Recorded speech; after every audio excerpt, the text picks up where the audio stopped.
How about now? Okay.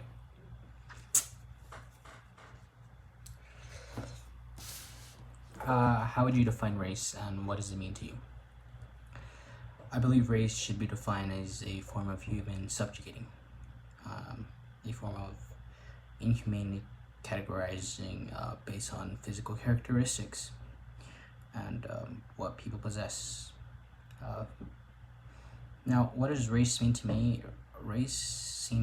Means to me a social barrier that we constructed, that our ancestors constructed. A barrier that basically has led to a divide, a divide from that's been going on since the moment that this whole ideology of race started. You know, people didn't classify themselves as race, at the beginning of time. Nobody did.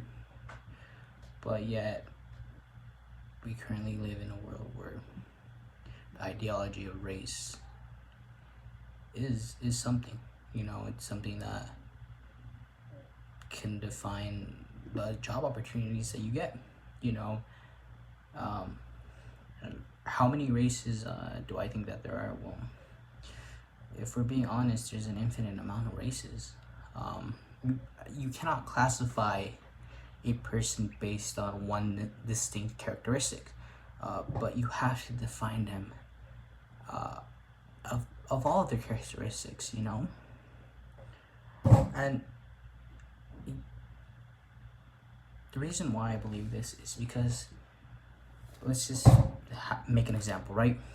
If a person has a mother that is Asian and a father that is black, now what happens to them then? What do they classify as? Do they classify as Asian, or do they classify as black? What do you do in that situation? Race is such a binary thing. It's like you're either this or you're that. You're this or that. There's nothing in between. And especially me as a Latin man, I don't even have my own race. I have to go by ethnicity. Race is such a outdated form of subjugating people that it just needs to be abolished. And where do my ideas about race come from? Well, before watching this documentary, my ideas about race came from history. What I was taught in high school, what I was taught my whole life, basically is about how race is based on the facial characteristics, but race also stereotypes.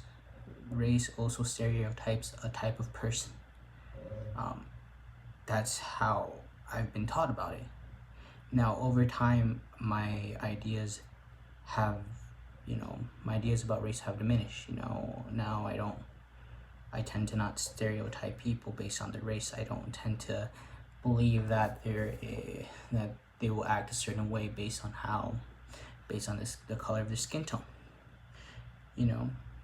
And what is the difference between a biological and a social view of race? Well, a biological view of race is basically the characteristics of a person and the melanin, the genes that a person has. But yet a social view of race is just like how I said it was. It's about, how does this person fit into this race? If this person is black, then the stereotypes about black people start coming in. That's how we as a society have been trained to think about race. Like, oh, they're white, okay, then blank, blank, blank. Here are the stereotypes about white people, so they must act this way just because of the color of their skin, just because of their race.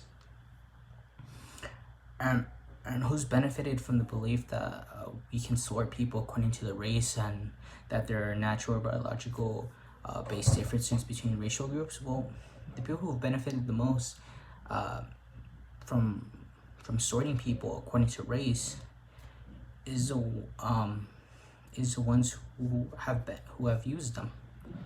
How how white people made this assumption that black people, because of their race, were inferior, and to them that means that black people had to be slaves. You know, it was a natural order of things. That's how people have benefited from this. Now, another example is when they were testing black athletes during the Olympics. They were trying to determine why they were better than the white athletes. They wanted to justify a reason for why they had won the race, based on the color of your skin, based on their race, rather than their ability. You know, these are the things that people tend to go towards when they want to sort people according to their race. You know. Now, besides race, what are other things explain why some might have susceptible than others to a disease? Well, what happens when it comes to disease, it's all about genetics. It's about who your ancestors were, where did they resonate, you know, and they end up creating your DNA chain. You know, even though they might have died 150 years ago, they are still a part of you. They are still inside of you. They are still part of your DNA. They are the reason. So when it came to the girl in the film who was sick with a sickle cell anemia, well, it was basically because of her ancestry. You know, her ancestors lived in a certain part of an area where malaria was rampant. So due to malaria, they might have not gotten malaria, but they ended up attaining this side effect instead. You know, and it passes down, because why? It's in their DNA. It's nothing to do about a race, about a certain type of race. It doesn't have to do anything about, you know, what color your skin is. If you have this color of skin, then you might get this. And this is what they were trying to do when it came to black infant mortality. They wanted to say that black people were inferior. They wanted to say that their race was going to die out. No, but rather it's because of the socioeconomic things that they had. It's about the ancestors. It's about the disease that their ancestors got that might have passed down to the next generation. Things like that. You know, who was allowed to become a naturalized citizen before 1954 and who wasn't? What rights and privileges do citizens have that non-citizens don't have? What are the consequences of those denied citizenship? Well, in 1790, Congress passed an act declaring that only free white immigrants could become naturalized citizens. Then after the war, naturalization was extended to the persons of African descent as well. But it was the white citizen who had a clear access to vote. You know, that was the benefit that citizens have rather than non-citizens, is being able to vote, being able to own land. You know, things like that.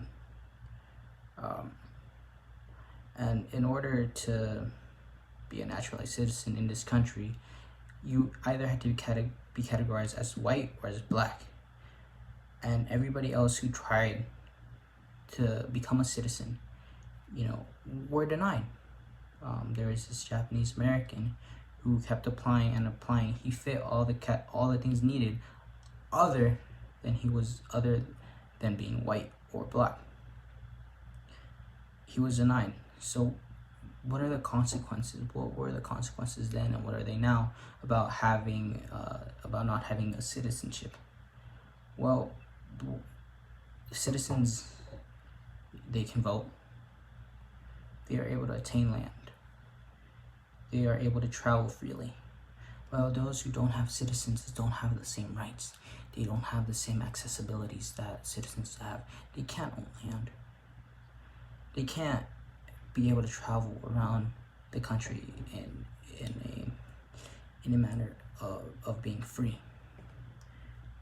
They can't.